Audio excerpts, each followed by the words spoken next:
sesuai dengan judulnya perusahaan anti korupsi dan suap. Iya. Di sini kami memilih perusahaan Nestle. Apa? Nestle ya. Nestle memiliki komitmen kuat untuk menjalankan bisnis secara etis dan transparan. Ini terlihat dalam kode etika dan kepatuhan. Nestle menerapkan Nestle Corporate Governance Principle yang melarang segala bentuk suap, korupsi, dan gratifikasi. Yang kedua, pelaporan dan transparansi.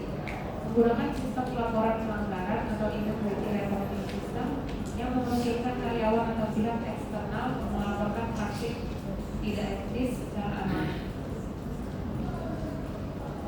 Perusahaan startup dan teknologi. Perusahaan teknologi memiliki fokus pada transparansi untuk menciptakan kepercayaan di pasar yang sedang berkembang, seperti Gojek. Langkah yang diambil kebijakan anti korupsi diterapkan di seluruh operasional, mulai dari rekrutmen karyawan hingga hubungan dengan mitra pengemudi dan vendor. Contoh nyata, Gojek memiliki sistem laporan pelanggaran untuk mencegah praktik manipulasi dalam pemberian insentif kepada pengemudi. Kedua, Bukalapak. Langkah yang diambil membentuk unit kepatuhan internal untuk memonitor aktivitas transaksi di platform dan mencegah penyalahgunaan dana. Contoh nyata, menghapus toko atau akun yang terbukti terlibat dalam praktik jual. Selanjutnya yaitu Pertamina. Komitmen sebagai BUMN, Pertamina memiliki kebijakan anti korupsi yang terintegrasikan ke dalam tata kelola perusahaan, program implementasi gratification control program, dan kerjasama dengan Komisi Pemberantasan Korupsi atau KPK.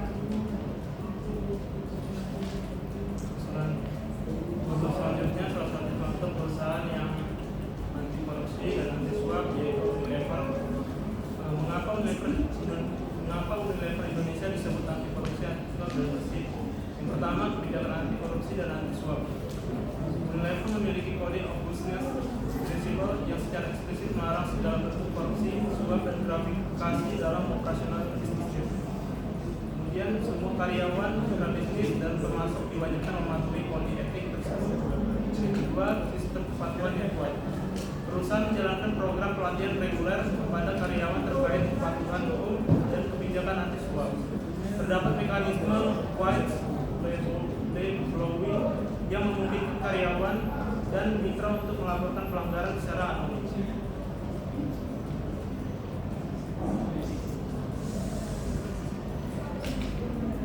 Yang ketiga, audit dan transparansi. Laporan keuangan Unilever Indonesia diaudit secara independen dan tidak ada penyalahgunaan.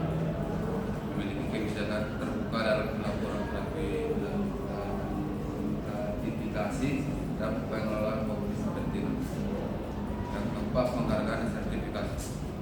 Dikenal sebagai salah satu perusahaan yang memiliki salah satu golongan perusahaan atau corporate governance atau GCG terbaik di Indonesia. Mengadopsi standar internasional seperti ISO 300 tentang sistem manajemen aktif. Oke, berikan aplaus dia ya.